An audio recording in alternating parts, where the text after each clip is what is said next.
श्रीमद् भगवद गीता के पहले अध्याय का नाम अर्जुन विषाद योग है। यह अध्याय गीता का प्रारंभिक और अत्यंत महत्वपूर्ण भाग है, जिसमें युद्ध भूमि पर अर्जुन के मनोवैज्ञानिक संघर्ष को दर्शाया गया है। इस अध्याय में अर्जुन का मोह, मानसिक उथल-पुथल और करुणा प्रकट होती है, जो मानव जीवन में धर्म संकट की स्थिति को दर्शाती है। अध्याय का मुख्य महत्व, अर्जुन का विषाद। इस अध्याय में अर्जुन, जो कुरुक्षेत्र के महान योद्धा हैं, युद्ध के आरंभ में अपने प्रियजनों, मित्रों और गुरुजनों को शत्रु पक्ष में देखकर गहरे विषाद में डूब जाते हैं। वह सोचते हैं कि इस युद्ध में विजय प्राप्त करने के बावजूद जो नुकसान और विनाश होगा, उससे उन्हें कोई संतोष नहीं मिलेगा। ये द्वंद्व उनकी करुणा और ममता का प्रतीक है, जो प्रत्येक मनुष्य के भीतर के मानवीय गुणों को प्रकट करता है। मानव मन के द्वंद्व को प्रकट करना, अर्जुन का दुविधा और विषाद का अनुभव इस अध्याय में प्रमुखता से चित्रित होता है।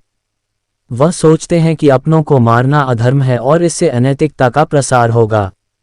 इस दुविधा का विस्तार से वर्णन करना अर्जुन के मानसिक संघर्ष को दर्शाता है, जो मनुष्य के धर्म और कर्तव्य के प्रश्न को उजागर करता है। इस प्रकार यह अध्याय हमारे भीतर के द्वंद्व को प्रतीकात्मक रूप में प्रस्तुत करता है।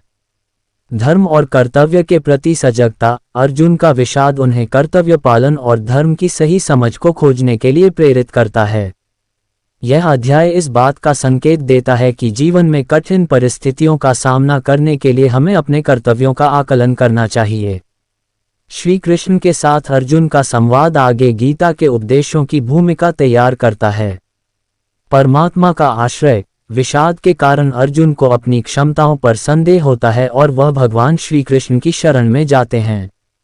ये प्रतीक है कि जब हम संकट में होते हैं और हमारा ज्ञान, बल और सामर्थ्य समाप्त हो जाता है, तब परमात्मा ही हमारा सहारा बनते हैं। ये हमें ये सिखाता है कि जीवन में आध्यात्मिकता और परमात्मा का मार्गदर्शन आवश्यक है। मानव जीवन में संघर्ष, यह अध्याय एक मानवीय संघर्ष को प्रस्तुत करता है। अर्जुन जैसे योद्धा के भी जीवन में ऐसे क्षण आते हैं जब वह अपने कर्तव्यों के प्रति भ्रमित हो जाते हैं। ये भी संकेत देता है कि चाहे हम कितने भी शक्तिशाली या ज्ञानी हों, हमें भी जीवन में संघर्षों का सामना करना पड़ता है और उन संघर्षों से पार पाने के लिए एक सही मार्गदर्शन की आवश्यकता होती है।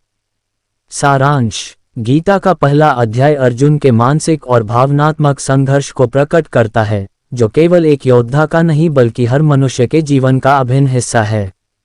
यह अध्याय हमें बताता है कि संकट के समय में कैसे हमें अपने कर्म, धर्म और जीवन के उद्देश्य को समझने का प्रयास करना चाहिए। यह अध्याय गीता के संपूर्ण दर्शन के लिए एक प्रारंभिक बिंदु का कार्य करता है, जो अंततः आत्मज्ञान, धर्म की व्याख्या और परमात्मा के साथ संबंध का मार्ग प्रशस्त करता है।